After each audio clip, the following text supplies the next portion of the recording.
Quería hablar en nombre de todos, dado que soy un vecino más de Torrero, que estamos encantados de tener nosotros a Julián Casanova, que él sabe perfectamente lo mucho que se le respeta y se le quiere en esta República Independiente de Torrero, porque no en vano, gracias a él, a sus investigaciones, gracias al diseño que hizo y al texto que escribió, contamos en el cementerio de Torrero con el memorial más importante de las víctimas del franquismo que hay en este país. De manera que sabes perfectamente, Julián, que la recuperación de todo lo que se hizo desde el cuaderno del siglo de Estella hasta lo que tú has hecho ha sido absolutamente fundamental para que se conservara la memoria de todo eso, que es de lo que van en definitiva estas jornadas que se celebran aquí en Torrero. Julián es uno de los historiadores españoles de mayor proyección nacional e internacional. Él pertenece a una generación que ha sido capaz de tomar el relevo de lo que antes era una dependencia que teníamos de hispanistas extranjeros como Hugh Thomas para entender la Guerra Civil Española, Paul Preston, que es muy amigo de Julián, para conocer la propia figura de Franco, y podemos proveernos, podemos autoabastecernos con todas las garantías, porque él recorre con sus conocimientos, con su capacidad para expresarse, proyectarlos y manifestar con ese entusiasmo y energía que le caracterizan no solamente aquí, sino por media geografía europea. Acaba de estar ahora justamente haciendo el recorrido por toda Europa y termina aquí, lo cual le agradecemos enormemente, porque es verdaderamente un honor el que todo ese rodaje lo vaya a poder proyectar en este auditorio. Él es catedrático de Historia Contemporánea en la Universidad de Zaragoza, pero no es el típico profesor de gabinete. Él colabora en muchos medios de comunicación, donde seguramente le leéis o le escucháis, en El País, en Onda Cero, con el programa de Julia Otero, en Televisión Española, en muchos medios, y sobre todo en una gran labor de divulgación que les lleva a dejar algo que yo creo que es muy necesario establecer con claridad, que se trata de que cuando se hable de cuestiones que todavía no están cerradas como tales heridas históricas, se haga con conocimiento de causa, con datos y todo ello debidamente razonable. Todo esto le ha llevado a hacer investigaciones sobre el anarcosindicalismo en Aragón, sobre la Iglesia de Franco, sobre lo que ha sido la República y la Guerra Civil en no solamente formatos de libros, sino también a través de series en Televisión Española, y también le ha llevado a estudiar otros fenómenos europeos, la Gran Guerra del 14 al 18, la Revolución Soviética, la violencia que en definitiva se desató, y finalmente de todo ese recorrido surge un libro tan excepcional como Franco, que ya se ve por el tratamiento físico incluso que tiene el volumen, hasta qué punto es un libro importante que ha sido reconocido como tal. Es especialmente oportuno que en estos momentos en que hay mucha gente que todavía cree que Franco no fue tan malo porque hizo cosas que estuvieron muy bien, en que hay gente que todavía canta en las calles el Cara al Sol, es muy importante un libro como el de Julián para establecer y desmontar tantos mitos y restablecer de alguna manera la verdad, porque vamos a entrar en un nuevo ciclo electoral y vamos a tener que escuchar muchas barbaridades. Y el libro de Julián, que creo que este libro de Franco manifiesta lo que son sus grandes virtudes, no solo como historiador, sino el compromiso político, el compromiso cívico y el compromiso ético que hacen que el testimonio de Julián sea tan enormemente valioso. De manera que, Julián, aquí estamos para escucharte de verdad. Todos los que queréis compartir conmigo este acto, esta noche o tarde, Estoy encantado, sí, de estar... si Agustín ha dicho que esto es la República Independiente de Torrero, pues yo lo vuelvo a decir. Estoy encantado de estar con Franco, aquí, en la República Independiente de Torrero.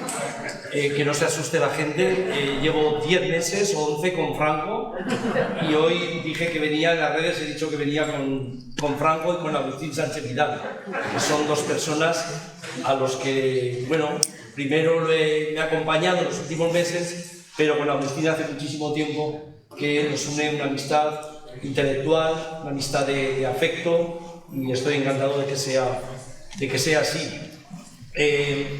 Yo empecé a venir a Torrero hace muchísimo tiempo, porque leí la tesis doctoral sobre anarquismo en el año 83, hace ya 42 años. Aquella tesis salió en libro en Siglo XXI, de España Editores. Empezaban a venir los exiliados en aquel momento, y aquí apareció la familia Muñoz, con la que yo conecté en aquel momento, con otra gente que vino fundamentalmente de Latinoamérica, en este caso ellos de Venezuela, pero venían de bastantes países. Curiosamente, yo había hecho la investigación en el momento en que todavía no estaban aquí. Acudí después también aquí, hablando de las víctimas, en varias ocasiones, de las víctimas de la guerra civil y del franquismo.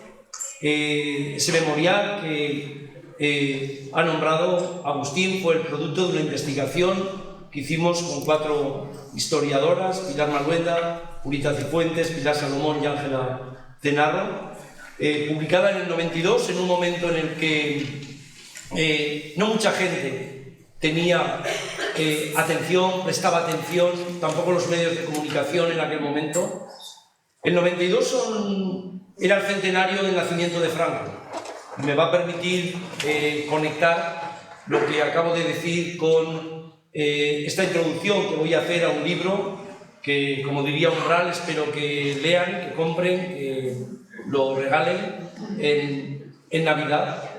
Y estos 100 años que han pasado son prácticamente también la historia de Franco. Cuando los historiadores abordamos una biografía, ya sé que cualquier persona puede abordar una biografía, incluso se escriben memorias, ¿no? Gente importante escribe memorias, otros hacen biografías también, pero cuando los historiadores hacemos biografías y nos tomamos en serio las biografías, en este recorrido del personaje de la cuna a la sepultura, tenemos que tener muy claro los contextos en los que nace, dónde muere, cómo nace y cómo muere, porque nos dice muchísimo también del recorrido. Franco nació en 1892, en una generación que acabó siendo lo que los historiadores, a partir de Robert Wall, empezaron a llamar la generación de la guerra, la generación que luchó en el frente, en las trincheras, en la guerra de 1914-1918, En el caso de Franco no hizo la Primera Guerra Mundial, pero por los mismos años estaba combatiendo la guerra colonial en Marruecos. Es una generación muy, digamos, muy infame, la mayor parte de ellos, porque echaron abajo la civilización europea que venía de la Ilustración y tomaron el poder país por país en muchísimos sitios de Europa. Eclipsaron totalmente al principio la democracia, la eclipsaron. Creo que es un poco lo que está pasando ahora, estamos en un eclipse, ¿no? Todavía no es un derribo. Después derribaron la democracia, derribaron repúblicas, derribaron sueños, rompieron sueños y acabaron con limpiezas étnicas, acabaron como criminales de guerra en todo el periodo de 1936 a 1945.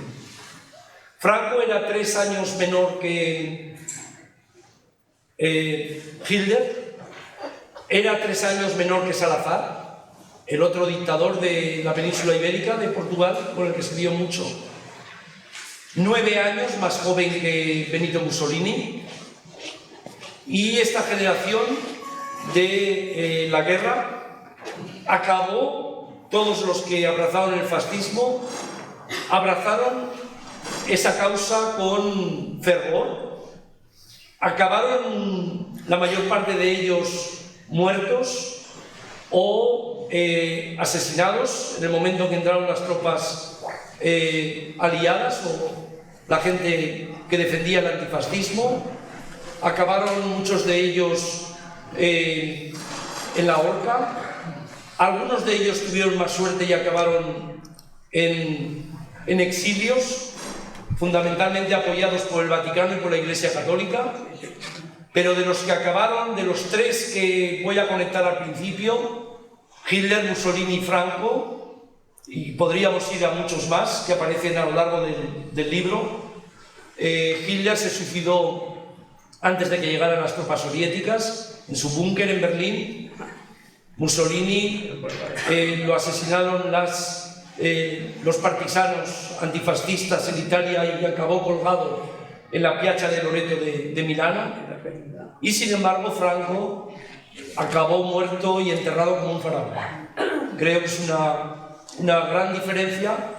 Nacieron en países diferentes, vivieron vidas paralelas hasta el 45, en muchísimos casos, se conocieron y en el 45 Franco sobrevivió 3 décadas más. Son 3 décadas en las que le dio tiempo a reinventar la historia, eso es muy claro en el caso de Franco, una reescritura de la historia constante, y voy a trazar ese hilo conductor que va a permitir conocer quién era este personaje, este dictador que algunos conocieron en tiempos, otros, por lo que veo por la edad, otros no lo estudiaron a lo mejor en las aulas, y la gente más joven pues afortunadamente la habrá podido estudiar en libros, en aulas o por otros medios. Desde ese punto de vista, el Franco que voy a recorrer aquí tiene mucho que ver con los 3 pliegos fotográficos que hago en el libro.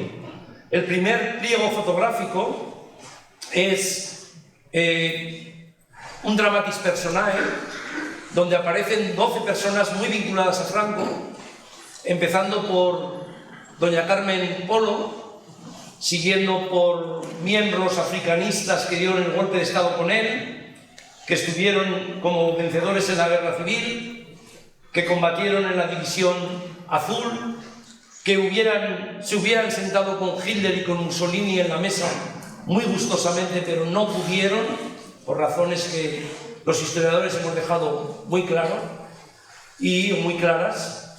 Y allí aparece pues desde Muñoz Grandes, aparece Carrero Blanco, un personaje muy importante, aparece la familia más cercana a Franco, que entró a saco, primero en el Pardo y después en España a partir de 1950, su hija y el marqués de Villaverde. Y el último aparece también la Iglesia, allí representada por Pla y Daniel, que fue el primero que elevó la guerra civil a la condición de cruzada, algo que pesó muchísimo durante la dictadura.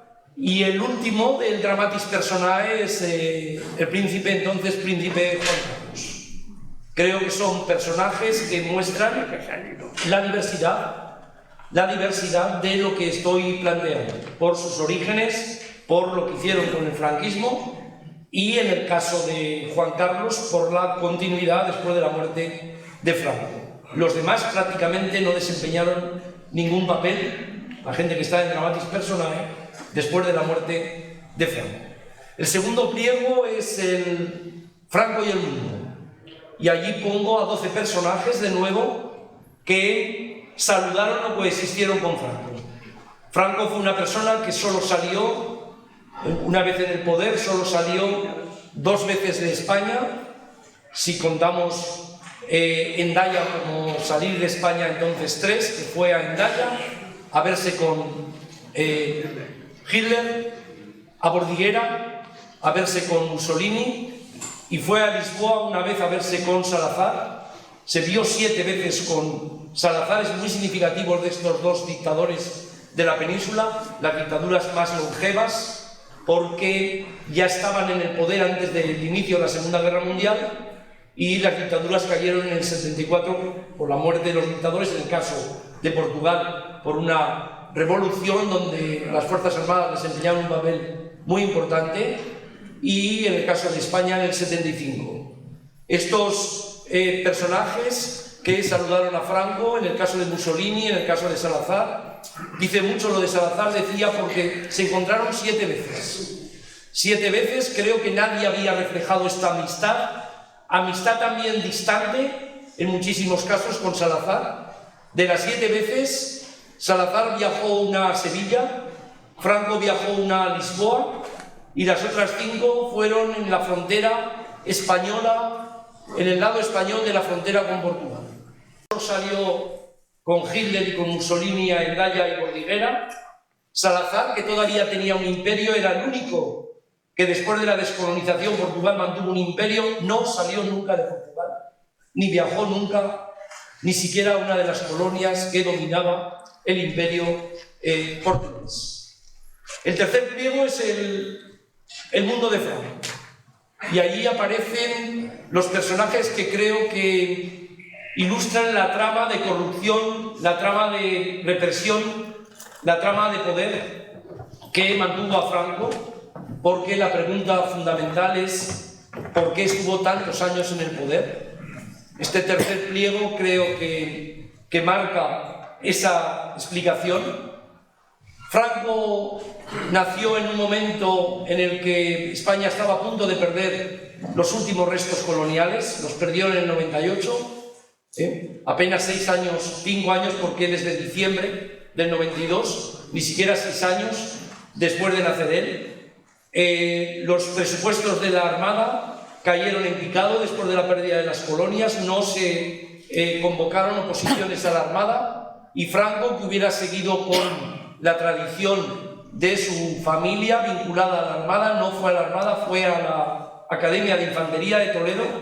La historia hubiera cambiado, la historia de Franco, si hiciéramos una pequeña historia contrafactual de haber estado en la Armada, posiblemente no hubiera estado en el golpe de Estado de julio del 36, hubieran pasado otras cosas. Y fue a Toledo en el año 1907, un año importante, tenía 14 años, el mismo año que su padre abandonó el hogar, el mismo año que su padre se fue a vivir con una amante, dejó la familia, llevó a partir de ese momento una vida totalmente disoluta para lo que era después la ética que Franco quiso recordar. Él no tuvo ninguna relación con el padre, no acudió a su entierro, aunque mandó a un grupo de guardias civiles para que no pudiera ir la amante al entierro. Sacaron el féretro, él no llegó, no quiso ir al funeral, pero un año antes de muerto, en algo que Agustín Sánchez Vidal conoce muy bien, en aquel guión de raza que escribió para la película que entonces la primera versión hizo Sáenz de Heredia, en aquel guión ya había cambiado la historia de su padre. Su padre ya no es esa persona disoluta que muere, que le da la bebida, que está con un amante, que deja a su madre, que abandona el hogar, por supuesto que no tiene nada que ver con el catolicismo y la tradición católica, sino que su padre es un héroe que muere en Cuba. Muere como un héroe traicionado por los políticos. Ahí está el primer hilo conductor de la primera idea que Franco asumió en la Academia de Infantería de Toledo.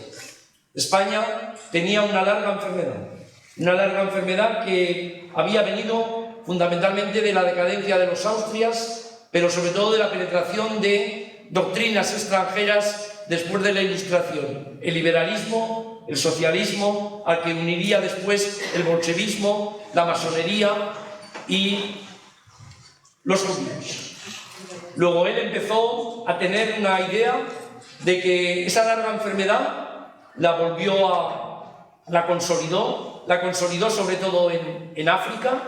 Cuando llegó allí, en 1912 llegó a África, pasó allí los mejores años de su vida, pero también los años en los que se formó en la brutalidad, Yo defiendo en el libro que África fue la tesis doctoral, yo la hice aquí, pues Franco la hizo en África, hizo la tesis doctoral en África y que su formación se consolidó en la guerra civil, sino con una tesis ya con una excelencia, porque toda la brutalidad de la formación de África la culminó, la manifestó durante la guerra civil. Esa idea de que España tenía una larga enfermedad, que era un gran problema, llevaba a un segundo punto. Estoy trazando los hilos conductores de todos los que participaron con él hasta la muerte, porque nadie se fue de esos privilegios hasta la muerte. Después inventaron que ellos ya se habían cambiado la chaqueta azul por chaquetas blancas antes de la muerte de Franco, pero nadie abandonó la nave hasta el 75. La segunda idea era que esta enfermedad larga, costosa, necesitaba bisturí, necesitaba una cirugía. No era una enfermedad que se pudiera curar con pastillas, no era una enfermedad que se pudiera cuidar de cualquier forma, sino que necesitaba cirugía y bisturí. Y esa cirugía y bisturí acabó siendo el golpe de Estado, las políticas de exterminio y la larga dictadura.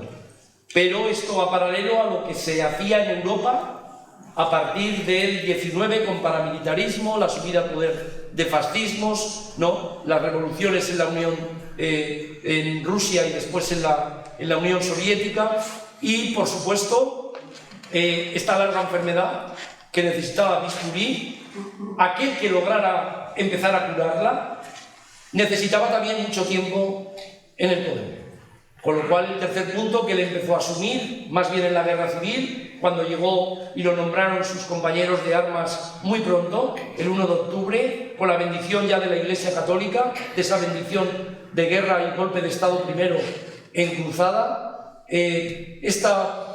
digamos que este poder, esta consolidación del poder, necesitaba años y así se lo recordó a sus compañeros. Sus compañeros, algunos de ellos, habían más o menos acordado, lo pusieron por escrito, pero él mismo lo quitó, aparece en la película Mientras dure la guerra, la amenaza, que tendría el poder mientras dure la guerra. Cuando acabó la guerra civil, pero sobre todo cuando estaba acabando la Segunda Guerra Mundial, ilustres generales del ejército español le recordaron que era el momento de restaurar la monarquía. Y era el momento de restaurar la monarquía porque era a lo que habían llegado, a un acuerdo después de la limpieza necesaria y tras la caída de los fascismos. Se lo dijo Kindelán por primera vez, que era el general de la aviación, y a Kindelán le dijo, cuando le sugirió que era el momento de ceder paso, se lo sugirió y le dijo: yo soy el centinela. Estas son palabras textuales de documento. Si caigo yo, caeremos todos. Si caigo yo, habrá una vuelta al pasado, perderemos todos los privilegios. Me imagino que nadie quiere volver a hacer esto. Luego vamos a permanecer, vamos a mantener las cosas como las tenemos. La segunda persona que se lo repitió mucho era Varela, un general monárquico, que aunque se había casado con una rica aristócrata carlista, él había hecho una apuesta por Don Juan, el padre de Juan Carlos, entonces ya en Estoril. También le visitó con Kindelán, le dijeron cómo el hecho de que la dictadura de Primo de Rivera no se hubiera institucionalizado llevó a la República. Franco dijo que él era un seguidor de Primo de Rivera, Miguel Primo de Rivera, el dictador, pero que había cometido un gran error, y es que no había sabido mantenerse en el poder, había dimitido, más bien porque había perdido el cariño, el afecto de los militares con los que había dado el golpe, y Franco acabó una frase: yo no cometeré el mismo error que Primo de Rivera de aquí al cementerio. Creo que este tipo de hilos conductores que estoy trazando se cierran en 1945. En el momento en que ya Hitler está muerto, también ha muerto Mussolini, han muerto ya algunos de los principales dirigentes fascistas del centro y del este de Europa, aunque no todos, y se ha celebrado la tercera conferencia con la que acaba la Segunda Guerra Mundial, en Potsdam, una ciudad muy cercana a Berlín. En esa fotografía ya no está Roosevelt porque ha muerto, está Truman, que le ha sustituido, y siguen estando las dos personas que han sido claves en todas las fotografías, primero en Teherán, después en Yalta y por último en Potsdam, que son Churchill y Stalin. Allí en esa fotografía acuerdan que Franco ha tenido una relación con los fascismos, ya en Yalta la habían establecido, y que evidentemente no podía ser restablecido en el orden democrático, pero acuerdan también que no lo van a derribar en aquel momento. Esa fotografía, que es muy interesante, la captó un personaje clave en la vida de Franco, clave porque estuvo 21 años con él de ministro, clave porque le acompañó hasta el final, clave porque no era amigo de Franco, no había luchado en la guerra civil con él, no había estado en África, que era Carrero Blanco, que había empezado en el año 42-43 a susurrar al oído de Franco informes y cosas que él copiaba y hacía suyas. Y en el 45, en el verano del 45, después de Potsdam, hizo un famoso informe. Toda la documentación de Carrero Blanco está en el archivo de la Universidad del Opus de Pamplona, de Navarra. Es normal que estén los documentos de gente del franquismo en la Universidad del Opus, pero en los últimos años políticos de la transición están legando también ahí sus archivos personales en vez de darlos al Archivo Histórico Nacional, de tal forma que los historiadores se van a encontrar, como me he encontrado yo, con la necesidad de que políticos que ya defendieron, dicen, la democracia, sus archivos van a estar en la Universidad de Navarra, no en archivos públicos al servicio de todo el mundo, presentando un carnet de identidad. En el informe, Carrero Blanco le dice una cosa muy importante: tenemos que explotar nuestras fortalezas. Nuestra fortaleza es el anticomunismo, no tenemos otra. El anticomunismo, y el mapa de Europa va a cambiar, y a la lucha entre fascismo y comunismo le va a sustituir la lucha entre las democracias, capitalismo y comunismo. Y nosotros vamos a vender esa mercancía que tenemos, que es el anticomunismo. Y le dice que la consigna, una consigna que tuvo presente siempre Franco y la trama, desde abajo, desde arriba, que mantuvieron la dictadura, la consigna es orden, unidad y aguantar. Orden significaba, tenemos a la oposición, a los republicanos, a todo lo que representó la República, en los cementerios, en el exilio, en las cunetas, en las cárceles. Es probable que venga una resistencia, tuvieron una resistencia de guerrilla unos años después de ese informe de Carrero Blanco. Unidad, no es el momento de la monarquía, no es el momento de restablecer nada, no es el momento de Don Juan. Se lo fue a decir Carrero Blanco a Don Juan a Estoril, y en un documento muy interesante también, en una conversación, le dijo de una forma directa, fría, le dijo: mire, la guerra civil en España ha abierto una trinchera y usted tiene que saber en qué lado de la trinchera está. Si usted piensa que va a estar en el lado de la trinchera como rey, nieto, hijo de Alfonso XIII, nieto de Alfonso XII, un rey con liberales parlamentarios y un parlamento, olvídese, porque en España la única monarquía que puede haber es una monarquía integrista y católica. Y si defiende la monarquía integrista católica, le vino a decir: ya tenemos a Franco sin corona. O sea que, en realidad, en esa conversación de unidad, en esa conversación despejaron el camino. Unos años después, en la bahía de Vizcaya, en agosto del 48, en el Azorín, todavía Azorín porque no era el Azor, Don Juan y Franco se juntaron, y Franco le dijo que Juan Carlos, nacido 10 años antes, en el 38, el príncipe, iba a estudiar en España, no iba a salir al extranjero, no iba a vivir en el extranjero. A partir de ahí, Juan Carlos no solo estudió el bachillerato, sino que después hizo la carrera en las 3 armas del ejército y se cumplió lo que Franco le impuso a don Juan.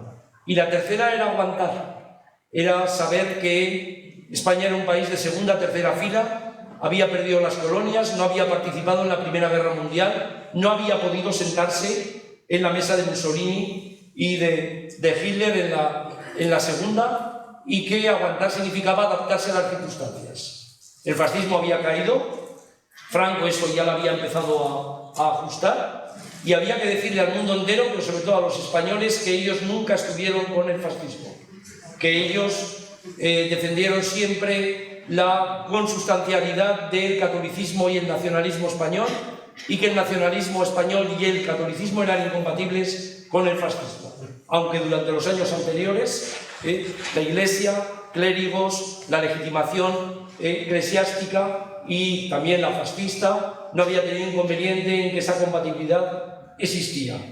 Ese aguantar significaba que durante aquellos años duros que vinieron, años duros, eran los años de la posguerra, de la represión, del hambre, de la corrupción, del extraperlo, pero también los únicos años en que las democracias, desde el punto de vista político, tratan a Franco como un paria, no le dejan entrar en la ONU, no le dan carta de internacionalización, por decirlo de alguna forma, hasta el 50, que la guerra de Corea cambia todo, y los americanos por primera vez se aproximan a Franco en 1950, después de la guerra de Corea, o cuando después del estallido en el verano, vienen los primeros americanos, enviados militares, a pactar una financiación militar, una financiación económica, a cambio de bases, que era una pérdida de soberanía importante. El pacto se firmó en el año 53, cuando a Franco le dijeron,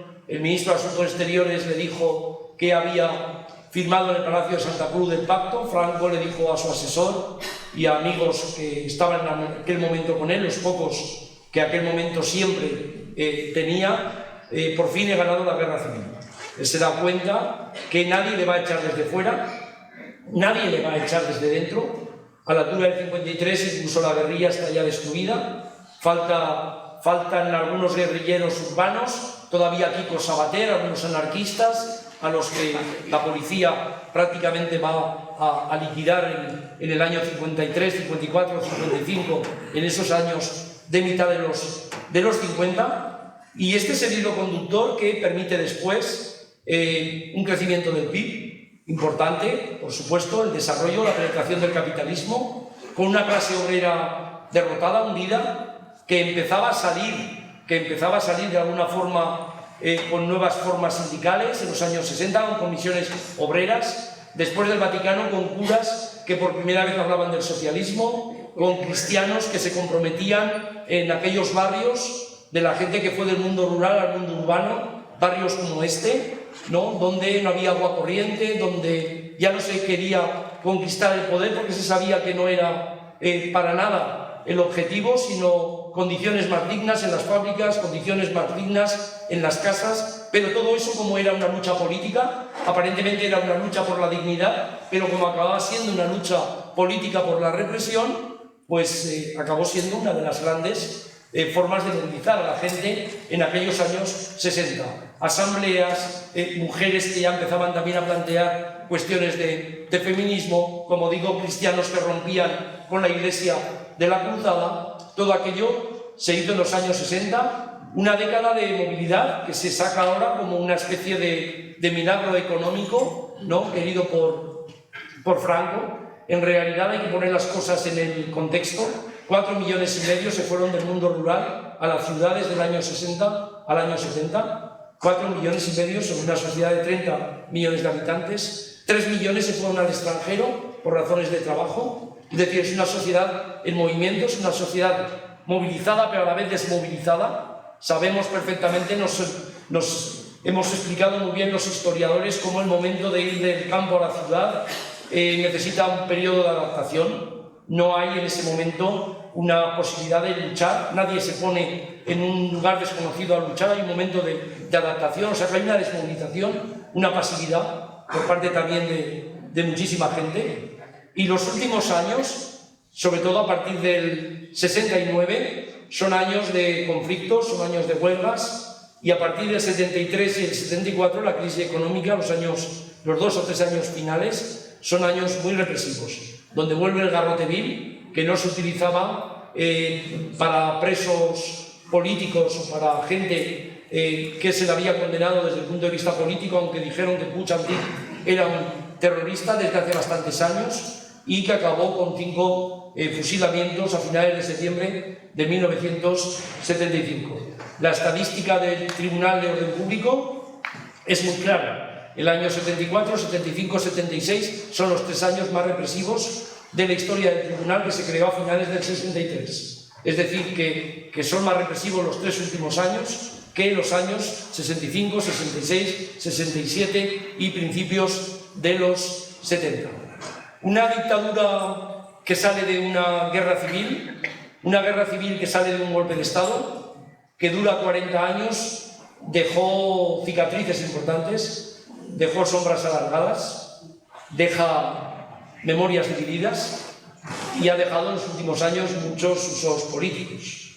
Con lo cual, cerrando mi círculo, podríamos decir que aquí tenemos 3 caminos diferentes que hemos mostrado en los últimos años o que se han manifestado, algunos no los controlamos, para hablar de Franco, para hablar de la historia de una persona que nació en el 92, se fue al ejército en el 7, se fue a África en el 12, fue jefe de Estado Mayor con la República, había sido director general de la Academia Militar aquí en Zaragoza hasta el 31, cuando la cerró Manuel Azaña, y que a partir del 39 fue un dictador hasta el 75. Todo eso ha dejado 3 caminos. El primero, conectando con algo que decía Agustín al principio de esta generosa presentación que me ha hecho, el primero es todo lo que hemos sido capaces de hacer los historiadores.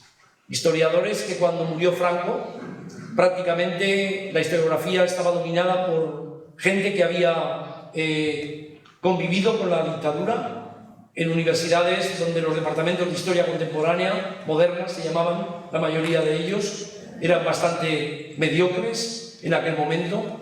Prácticamente los únicos libros sobre la guerra civil los habían escrito en aquel momento hispanistas, ¿no? Fundamentalmente 2, Hugh Thomas y Jackson, uno británico y el otro norteamericano, libros que pasaba la gente de forma clandestina. El libro de Hugh Thomas, que es un liberal que después se convirtió en asesor de Margaret Thatcher, se publicó en Rodo Ibérico y lo pasaba la gente por la frontera, para que veamos un poco las circunstancias en las que estaba la historiografía en aquel momento. Y empezó un camino de renovación de estudios historiográficos con apertura de archivos, muy difícil aquella apertura de archivos, porque los archivos estaban regentados por gente que creían que eran suyos, ¿no? Y con arbitrariedad dejaban entrar o no, dependiendo de las circunstancias, dependiendo de quién se lo pedía, dependiendo de los informes. Estos archivos han ido desapareciendo poco a poco, abriéndose, salvo una gran excepción, que es la Fundación Francisco Franco, que todavía no ha habido gobierno que se haya atrevido a que tengan que devolver por ley los documentos que no les pertenecen, porque son documentos de una persona que de forma ilegítima o no, pero fue jefe de gobierno y jefe de Estado durante muchísimos años. En España esos documentos no pueden ser privados y menos estar en manos de él. Se supone que han cedido una copia, que he visto el catálogo entero, de 30 y tantos mil documentos al archivo de Salamanca, pero no se sabe si esos son todos los documentos o no, porque efectivamente nadie ha podido entrar en la documentación. Creo que en los últimos años se ha hecho una gran labor, ¿no? Entre la biografía de Preston del 92 y mi biografía, y todo un recorrido que había empezado ya antes, de estudios sobre la violencia, la represión, el hambre, los movimientos sociales, las tramas, el poder. Creo que sabemos muchísimo sobre la dictadura. Si lo enseñamos bien o no depende de nosotros. Si lo sabemos difundir o no, bien o no, depende de nosotros, pero los medios están allí. Nadie puede decir que no tenemos los medios necesarios para enseñar en condiciones a las generaciones actuales y a las generaciones futuras la dictadura de Franco. El saber no ocupa lugar, pero los estudios sobre el franquismo están a la altura de los mejores estudios historiográficos sobre otros dictadores del siglo XX. En segundo lugar, y voy cerrando, están las memorias divididas. Una memoria abrumadora de vencedores que estaba en todos los sitios, estaba en plazas públicas, estaba en lápidas de cementerios, estaba en cruces en las carreteras, estaban en cruces en las plazas de los pueblos, estaban, por supuesto, inscritos los mártires de la cruzada en las iglesias. Les pongo el ejemplo, ustedes conocen muy bien, está explicado, de esa gran cruz que preside la entrada al cementerio, que estaba en la plaza del Pilar, donde después aparece la fuente de la Hispanidad. El año 92, cuando las obras, se decidió no derribarla. Hay gente que quiere derribarla en aquel momento. Ahora es un lugar de memoria, ya sé que a alguien le extrañará, pero si no tenemos lugares de memoria no se puede explicar a la gente lo que fue la simbiosis entre la religión y la política. Aquel monumento tardó muchísimo también en hacerse, porque en principio iba a cubrir toda la plaza, aún así costó muchísimo dinero, que se pagó con las arcas municipales, por supuesto, y esa memoria abrumadora continuó durante los primeros años de la transición, y cuando la memoria de los vencidos empezó a aparecer con libros como el del pasado oculto, empezó a aparecer con asociaciones de la memoria histórica, no antes de la segunda mitad de los años 90, no antes. Entonces no creamos que toda la culpa viene de que alguien controló la transición e impidió el estudio. No, había muchísima gente que no estaba en aquel momento pensando que después de 40 años de dictadura había que construir democracia, ayuntamientos, no estuvieron en la batalla en aquel momento con las víctimas. Cuando murió Franco, ni siquiera estaba Videla en el poder, hay que poner las cosas en su contexto. Acababa de llegar Pinochet al poder, ni Videla estaba el apartheid en aquel momento. Todas las dictaduras del bloque soviético no cayeron hasta el 89 y no hubo una universalización de derechos humanos hasta bien entrados los años 90. Y aún así, Europa, que parecía que caminaba hacia la democracia, tuvo en Bosnia una gran limpieza étnica que dejó en los años 90 unas cicatrices importantísimas. Por cierto, una limpieza étnica, mientras en España, por ejemplo, que habíamos salido de una dictadura, se disfrutaba aquel año de Olimpiadas, de la Expo Universal. Europa giró la cara hacia otro sitio en la guerra aquella cruel, donde hubo una violencia sexual, en este caso con mujeres musulmanas. En la de Armenia habían sido mujeres cristianas, y cuando empezó a aparecer toda esta memoria, se empezó a reaccionar contra ella.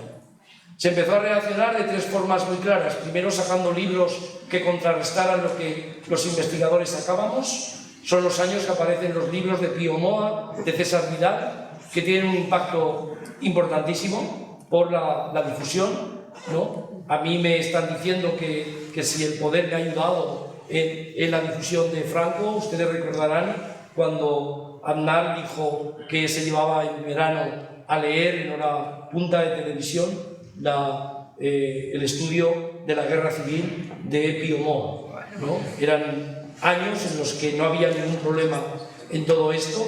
El segundo camino fue la política del Partido Popular, que la culminó Rajoy diciendo 0 euros para la memoria histórica, en la famosa expresión de siempre: hay que mirar al futuro, no mirar al pasado. Se podía mirar al pasado, a Viriato, a los reyes católicos, a las glorias.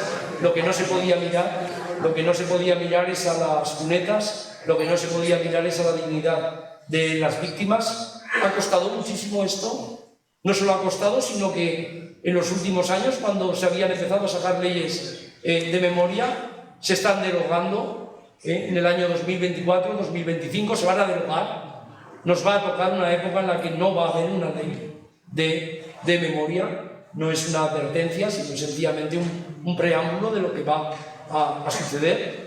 Una reacción que además, en tercer lugar, además de libros, además de 0 euros y la memoria, llegó también a un montón de medios de comunicación a defender lo mismo. Es decir, hay mucha gente que siempre que ha aparecido la memoria ha leído que la memoria es un negocio de una gente que quiere venganza, políticas de venganza, lo dice de alguna forma no, de forma bastante explícita el Juan Carlos en sus memorias, ¿no? Vuelve a repetir esta idea, una persona que tuvo que abdicar, ¿no? Algo muy extraordinario en la monarquía, otra cosa es irse al exilio, pero abdicar es algo muy extraordinario y tuvo que abdicar y sin embargo el hilo conductor que utiliza es que la memoria está buscando en la actualidad venganza y revancha a eso que él en el libro titula Reconciliación. Luego estamos en un momento difícil desde el punto de vista de las memorias y en tercer lugar, que creo que es lo menos controlable, las memorias las identificamos, las familias las identifican, los nietos y la gente que tiene todavía a las víctimas en las cunetas las identifican. La tercera cosa o vía, que es la menos controlable, insisto, son los usos políticos de la historia.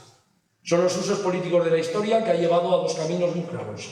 Al primero, a denunciar a los historiadores porque creen que estamos manipulando la historia, porque la auténtica historia ya la habían, ya estaba olvidada, es decir, la historia en la que los vencedores habían abrumado a los vencidos, toda esa historia ya la habíamos superado con la transición.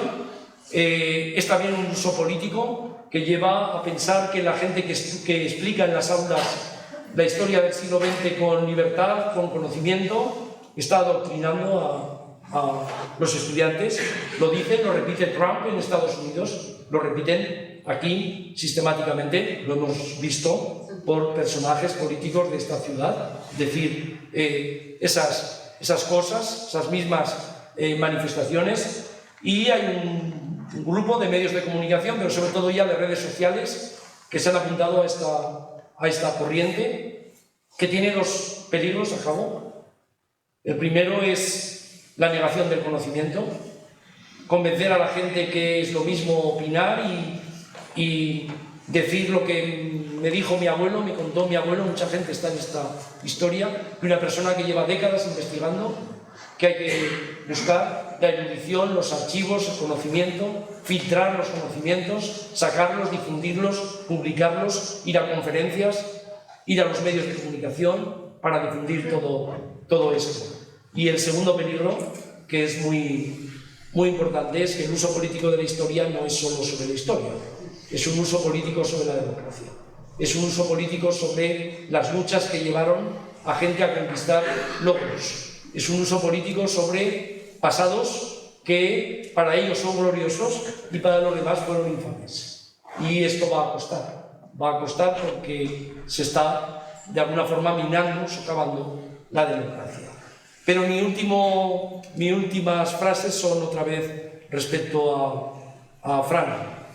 Respecto a Franco, que la apología, el elogio, le hizo pasar a la historia mucho mejor que su dictadura. Hay una especie de corriente que la dictadura pudo ser corrupta, pero él era austero. Hay una corriente que la dictadura pudo ser muy represiva, pero él le temblaba el pulso cuando firmaba las penas de muerte. Hay una corriente que dice que esa dictadura en el fondo pues tuvo que hacer aquella limpieza porque la guerra civil había empezado en la República, no un golpe de Estado, y que Franco fue un enviado de Dios. Tuvo monedas por la gracia, caudillo por la gracia de Dios. No se sorprendan tanto porque Hitler siempre pensó que a él le había elegido la providencia.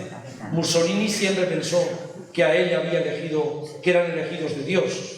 Y Franco era lo mismo. Y curiosamente los tres han sobrevivido mejor que sus regímenes. De Hitler durante mucho tiempo se dijo que sacó a Alemania de la crisis económica, que llevó autopistas, que se repite con Franco, pantanos.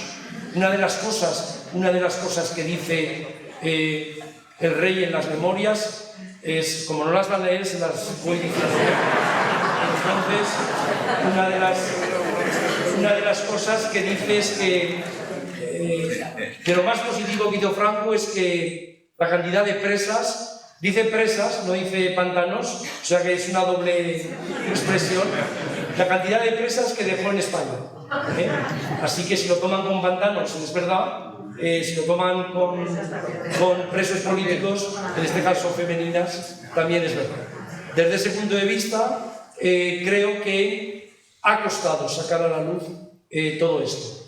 Y quiero cerrar diciendo que este libro para mí ha sido un ejercicio de culminar una etapa muy importante en mi vida. Me jubilo este verano que viene, después de una vida entera en la Universidad de Zaragoza, pero en muchas universidades del mundo. Y no es que sea, espero que no sea mi último libro, pero he querido cerrar todo esto con un libro en que he puesto un énfasis fundamental en que la forma de narrarlo llegara a muchísima gente, que era uno de los objetivos, en que he puesto un énfasis fundamental en que en 2025 los libros de historia hay que hacerlos sabiendo que estamos en la era digital y no en la era del papel impreso. Ha cambiado también la forma de leerlo, ha cambiado la forma de enseñar, ha cambiado la forma de escribir, pero con una idea que voy a resumir, y es que frente a los que creen que los historiadores manipulamos la historia, los historiadores, yo conozco a muchos, como yo, muchos historiadores y historiadoras en el mundo, tienen un hilo conductor que es el siguiente: no ajustes nunca el pasado que encuentras a tu presente. Si el pasado que encuentras no te gusta, porque en tu presente no casa contigo, tienes que respetar el conocimiento y no ajustarlo nunca al presente. Eso significa 3 palabras que, si las supiéramos inculcar a la gente que viene detrás, si las supiéramos desterrar de la gente del poder, creo que esta sociedad avanzaría por otros derroteros. Les pongo una nota de optimismo, aunque sé que muchos la tienen de pesimismo. Y las 3 palabras son honradez, dignidad y educación para todos. Muchísimas gracias.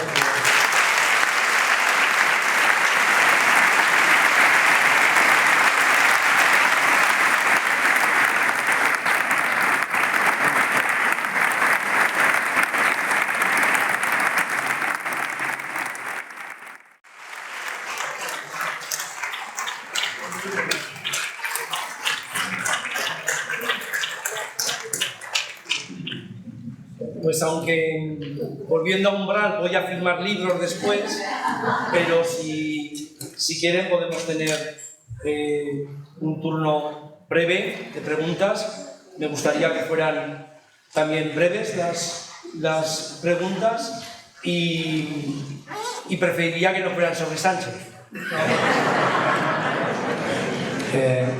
Julián, has dicho que en 1953... ¿Dónde estamos, perdón? Que en 1953, aquí... Levanta la mano.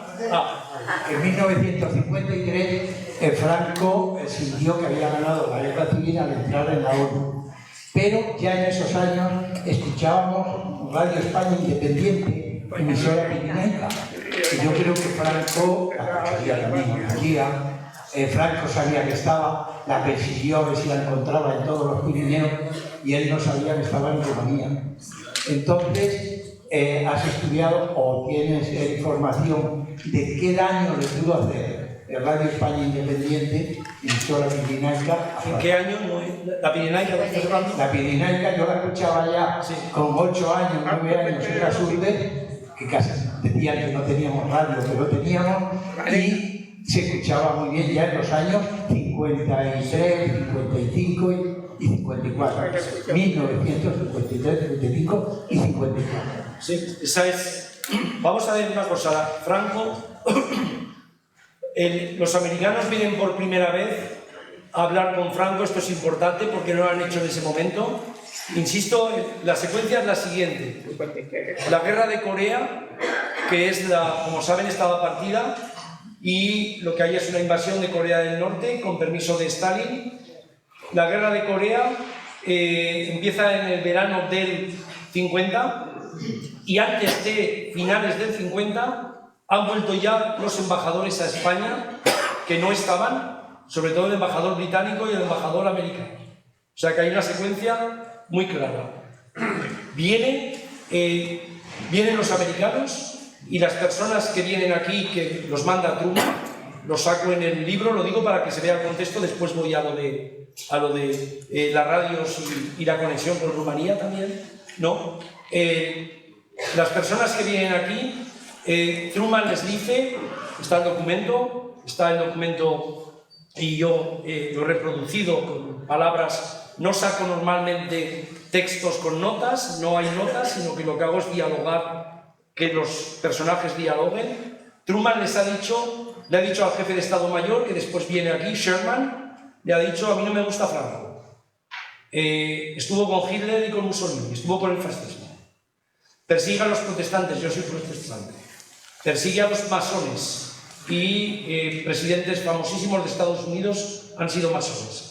Pero ustedes defienden aquí la causa de este gran país que se llama América, así que saben lo que tienen que hacer con España y Franco. Y Franco les dice a los que van a negociar, firmen todo lo que les pongan encima de la mesa. Esta es la expresión. El mito después es que no cedió soberanía. El hecho de que Franco declare, y que yo ponga en el libro que Franco declara que ya por fin he ganado la guerra civil, él sabe que ha ganado la guerra civil el 1 de abril de 1939. Sabe que ha establecido una paz totalmente incivil y de represión que está durando hasta el 53 y declara eso del 53 que lleva 14 años. Él sabe perfectamente que todo el caudal que hay de represión es una inversión a largo plazo. Yo defiendo en el libro, como ha defendido Preston, como hemos defendido muchísima gente a través de los estudios de represión, que la represión fue una inversión a largo plazo. Una inversión que primero mata, después paraliza y al final crea pasividad y crea falta de resistencia en muchísima gente. El miedo es una expresión clave. Hay que explicárselo a los jóvenes. Si hoy ven caer a un dictador en cualquier sitio del mundo, al momento de caer el dictador van a ver a gente en la calle. Lo han visto en Irak, lo han visto en los últimos años en muchísimos sitios. La gente sale a la calle, derriba estatuas, se ve televisado en todo el mundo. El día que murió Franco aquí había miedo, nadie salió, que sí, que alguien lo celebró, algunos lo celebraron o lo celebramos, pero había miedo, nadie salió a la calle. Por supuesto, ni siquiera hubo una manifestación que tuvo que reprimir aquel día.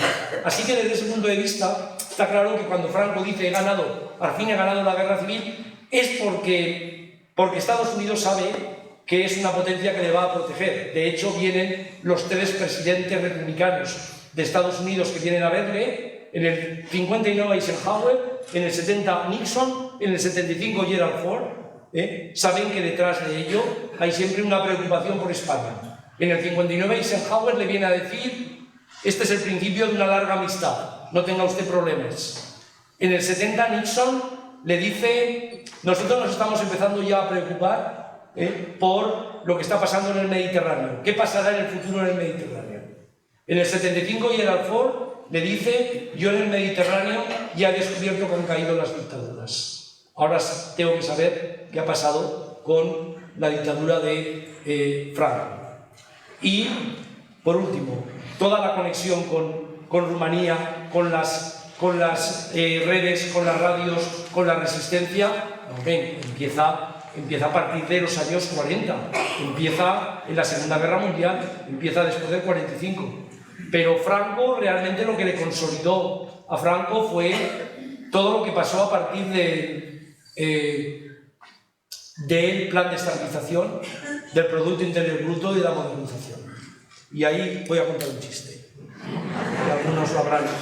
Algunos lo habrán escuchado, pero que lo contaba Cardona, que fue uno de los militares de la Unión Democrática Militar, que era un profesor de Historia Contemporánea, y dice, claro, que en el año 57 hay un informe del Fondo Monetario Internacional y del Banco Mundial diciéndole a España que o hay una corrección de la política económica o España se hunde, que España estaba en manos de gente que no sabía economía, que eran los falangistas, y que España necesitaba meter a gente que, sin cambiar política ni democratizar el país, cambiara y racionalizara la administración y el capitalismo, que es lo que va a hacer fundamentalmente el Opus Dei. Después Franco se apuntó el tanto, pero Franco y Carrero eran reacios a hacer ese cambio, porque ellos no querían echar a la gente falangista. Bueno, pues el chiste empieza que va el ministro a el despacho de Franco y le dice, generalísimo, tenemos un problema, porque tenemos informes que nos dicen que España va a la quiebra económica y que tenemos que hacer algo. Y yo vengo aquí porque tengo una idea, a ver si le gusta al caudillo. Dice, la idea es que declaramos la guerra a Estados Unidos. Estados Unidos nos aplica un plan Marshall. El plan Marshall nos da una financiación como nos dio a toda Europa y nos saca de la crisis. Y Franco, sin necesidad de imitarlo, contesta, me parece muy bien la idea, pero si dada mi habilidad militar ganamos la guerra,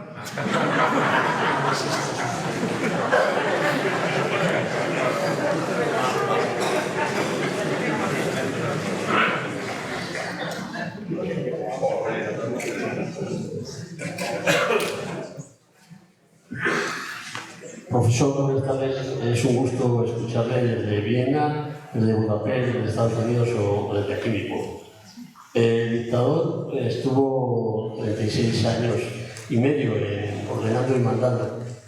Su hijo putativo, 38 años y medio. Ahora vive en una isla del Emirato Árabe de Abu Dhabi. ¿Va en ese retiro que va a emprender usted al año que viene, jubilado, una obra sobre el mismo? ¿Puede ser o no puede ser? Gracias.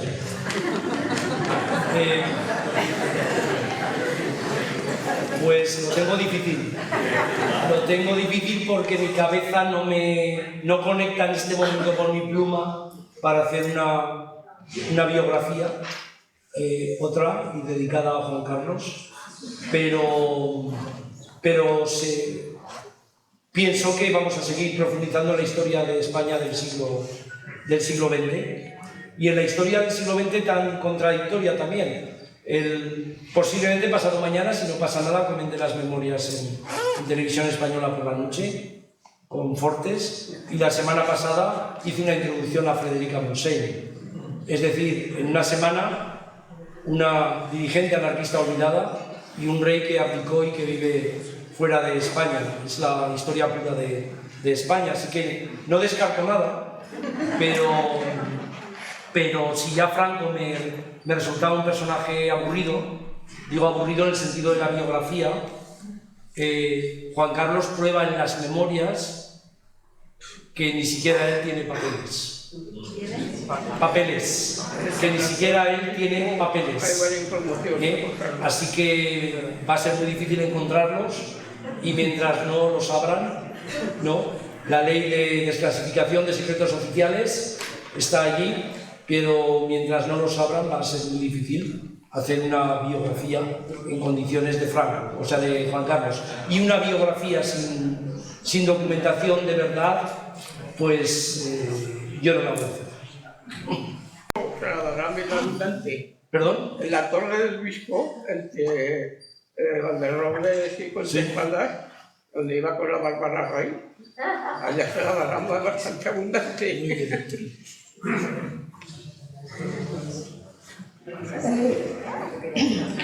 Muchas gracias por la conferencia y por aquí y por el trabajo de estos años. Yo quería hacer una pregunta, es ¿por qué en la Segunda República a Franco se le dio tanto poder? Compañero Carlos Rey. Que me parece que fue jefe del Estado Mayor, ¿no? Sí. Esta es una... Vamos a ver, la gente cree que la República viene en abril del 31, está toda la República, la izquierda, asaltan conventos desde el principio, destruyen España desde el principio. La República tuvo un gobierno de centro-derecha y muy ultraderecha de algunas personas ya que empezaban una radicalización, una fascistización desde noviembre de 1933 a diciembre de 1935. Y el que le da la jefatura de Estado Mayor a Franco es Gil Robles, ministro de la guerra. Los ministros de defensa se llamaban de la guerra en aquellos años en muchos países. En el momento en que, después de las elecciones del 33, pero después de octubre del 34, entró la CEDA en el gobierno.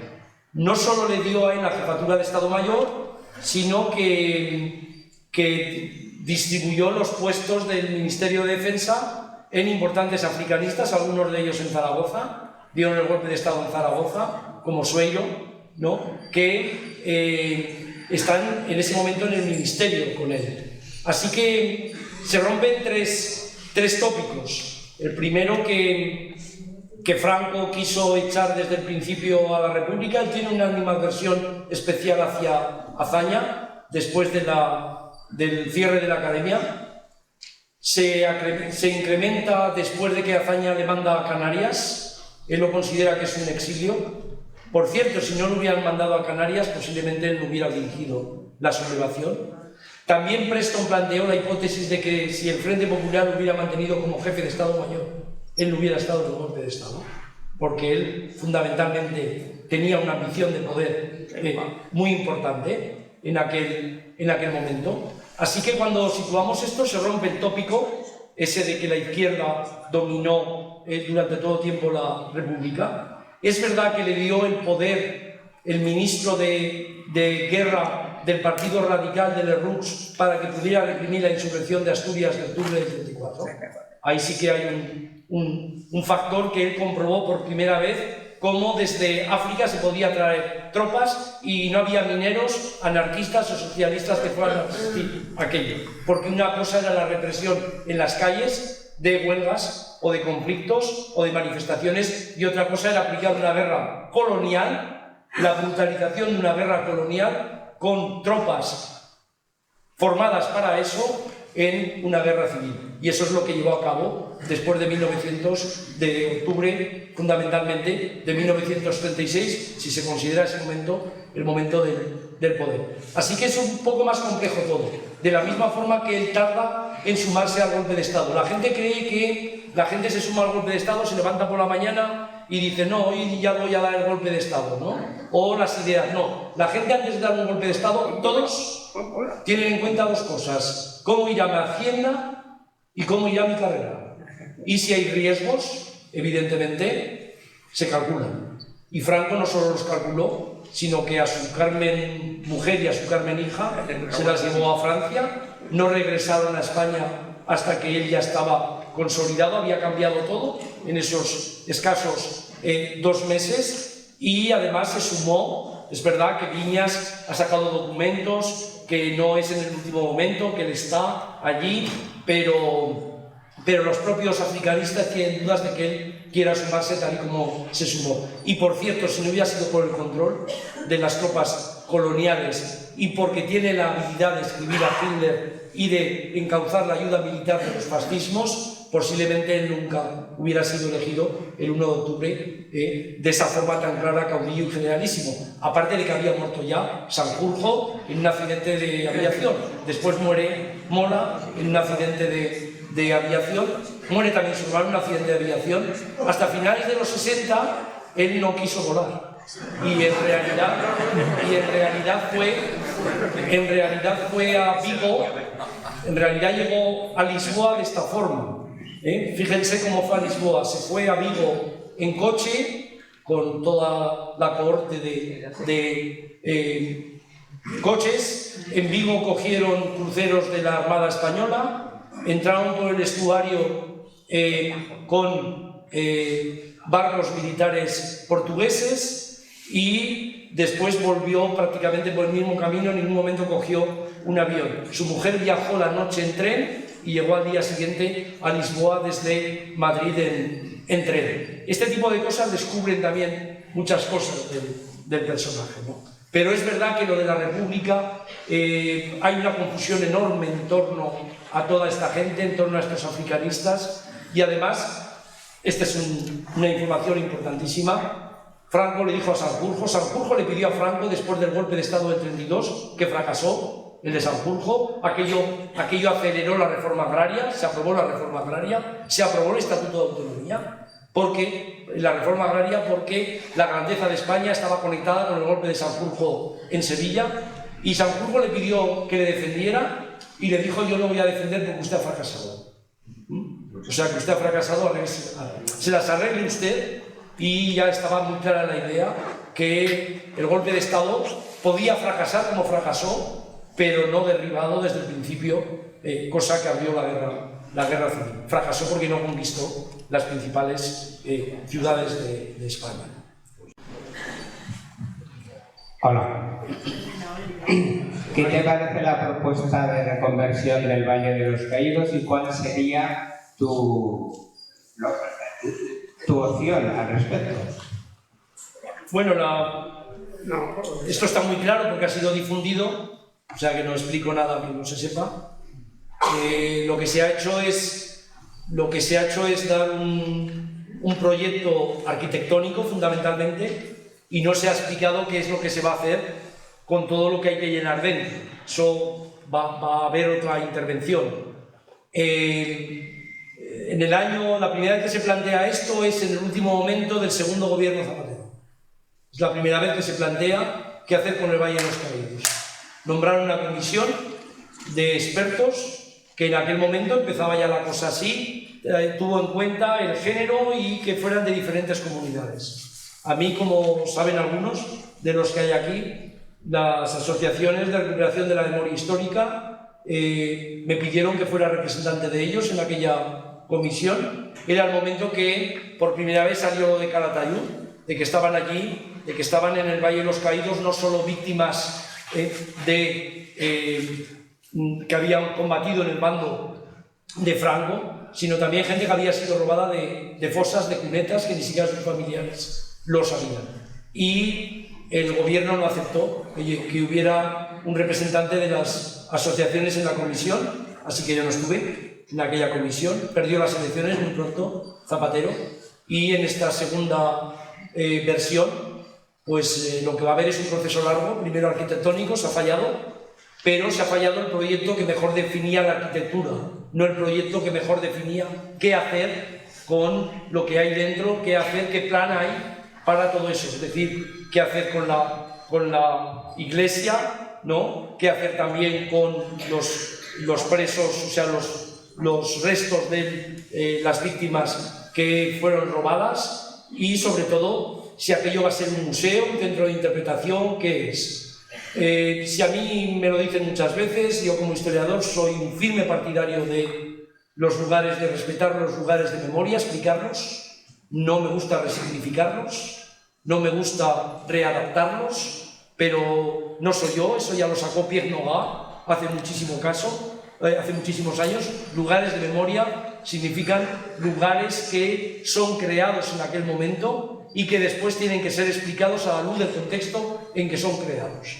Lo cual, por decirlo de alguna forma, cuando uno va al Valle de los Caídos, tiene que saber, es tan importante saber qué es eso como quién lo hace. Cuando uno ve una estatua en Torrero, es tan importante ver a qué representa la estatua y quién mandó erigirla.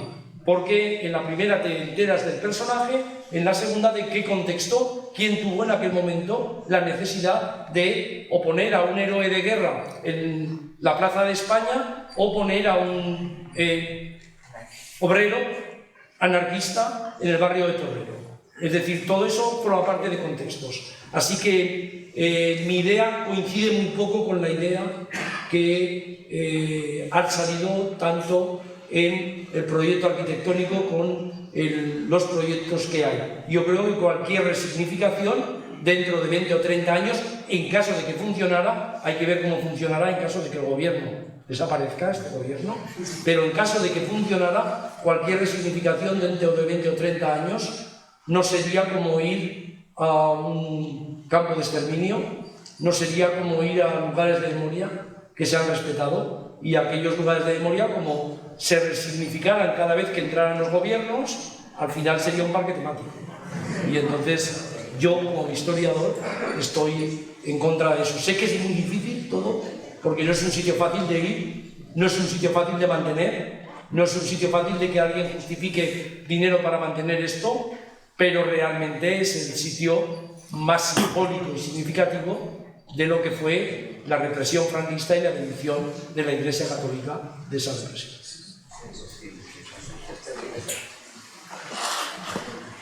Bueno, vamos cerrando preguntas. Sí, no, lo mío iba... Bueno, yo podría preguntar algo sobre... Perdona, que hay un... vale. Una y dos, ¿vale? Vale. Tres, cabía. Tres y cerramos. Todos sabemos que todas las guerras son económicas también. Entonces, en la España se habla muy poco de la economía, realmente. Pero yo voy de aquí para atrás. Y de aquí para atrás hay un refrán que dice: dime con quién vas y te diré quién eres. Y estamos pegados precisamente al más criminal que ha habido en la historia de guerras, de tirar gobiernos democráticos. Y ese es Estados Unidos, que está desde entonces hasta esta parte. Y es realmente lo que hay que criticar. No se hace lo suficiente, pero es el criminal realmente económico que ahoga al mundo. Gracias. Yo para el caso he venido a hablar de Franco, lo que sé. Le tengo que advertir, o sea, tengo que decir, o mínimamente corregir, que la financiación de la guerra y la economía de la guerra civil está estudiadísima desde hace mucho tiempo. Sabemos, gracias a estudios de historiadores de la economía, que empezaron ya en los años 70 como Viñas, sacando todo el tema del oro de Moscú, del oro de Berlín, de la financiación, del dinero que costó, de cómo se financió, de cómo financió Franco la victoria. Sabemos que prácticamente el bando franquista y la República gastó la misma cantidad de dinero, unos en ganarla y otros en perderla, o sea que sabemos muchísimo. Lo digo y lo advierto porque me encuentro muy a menudo con gente que dice: sobre esto no sabemos nada, y uno le tiene que decir: pues hay 10 libros, 15 artículos de revista, 50 documentales. Es decir, yo sé que el conocimiento, es que tenemos prácticamente información sobre todo, y sobre Estados Unidos, pues si quieren, venimos otro día y hablamos. Había una aquí y otra. Sí, buenas tardes. ¿Ha pensado en escribir una historia de la Segunda República?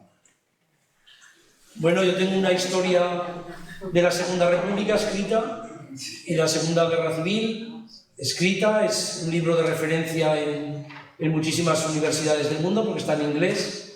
Así que yo tengo un libro que se llama República y Guerra Civil, que creo que es un libro muy respetado por los lectores y escrito y publicado en el año 2007. No es que no hayan avanzado los estudios, pero creo que esa es una síntesis en la que yo dije fundamentalmente lo que tenía que decir sobre la República. Después escribí un libro sobre la Guerra Civil, donde vuelvo al tema, que es España partida en dos, también está en varios idiomas. Puse la Guerra Civil y la República en contexto, en Europa contra Europa. La he vuelto a situar en contexto, en una violencia indómita, y vuelvo al tema de la Segunda República en las primeras páginas de la biografía de Franco. Así que no olvido la Segunda República ni siquiera en la biografía de Franco.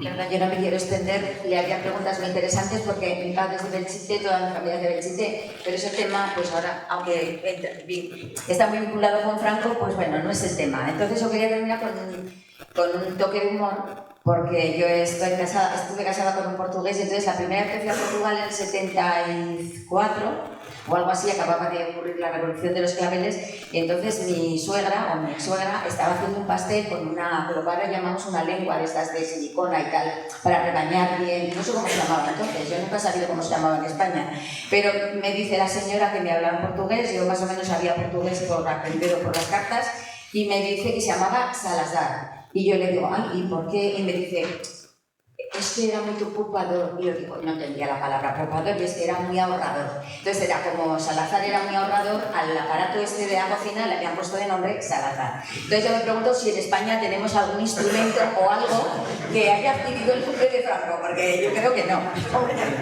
Era por acabar con el toque de humor, ¿vale? Me imagino que habría que poner austeridad a una batidora.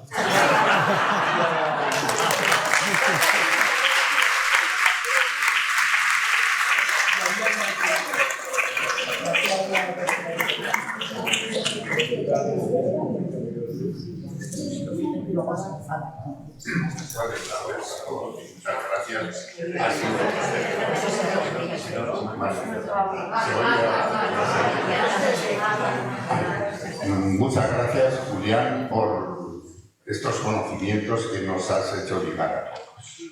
Mira, yo tengo una pregunta que quizás no sé si viene al caso, pero leí tu libro, lo he releído, y como en estos tiempos, ahora últimamente está el tema de los jueces de la justicia,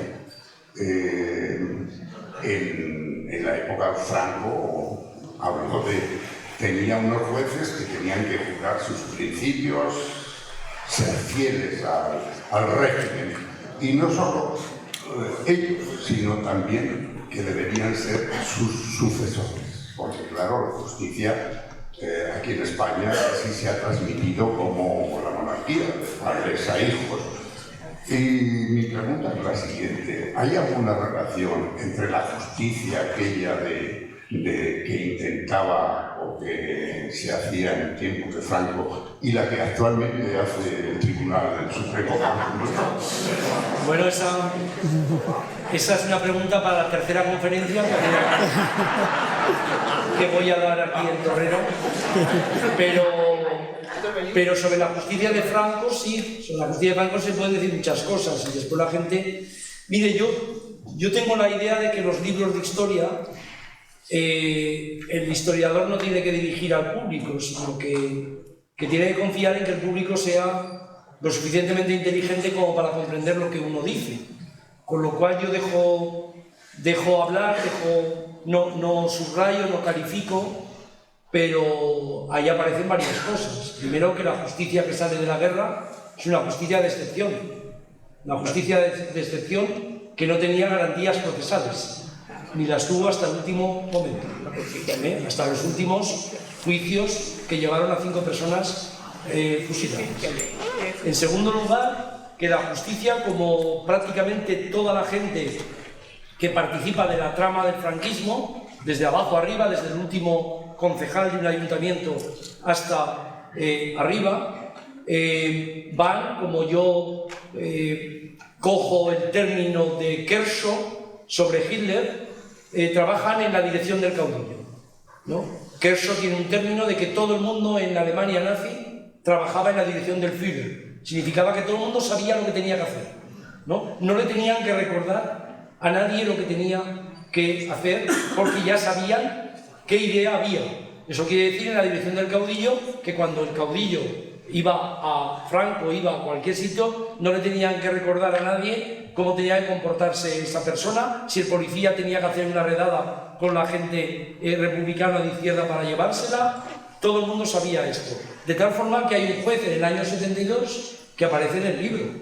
En el momento en que saco el asunto de Redondela, que es el gran escándalo del acaparamiento de aceite para subir precios, ahí está el hermano, que además hubo 5 asesinatos, en torno a 5 muertos aparecieron, que nunca se aclaró, pero ese gran escándalo de esa población en Pontevedra, es decir, en la Galicia de Franco, lo normal es que hubiera acabado en el juicio con el hermano de Franco, porque Nicolás Franco, que fue esos que también practicaron la austeridad desde el principio hasta el final, Nicolás Franco era el principal, digamos, accionista de aquella empresa.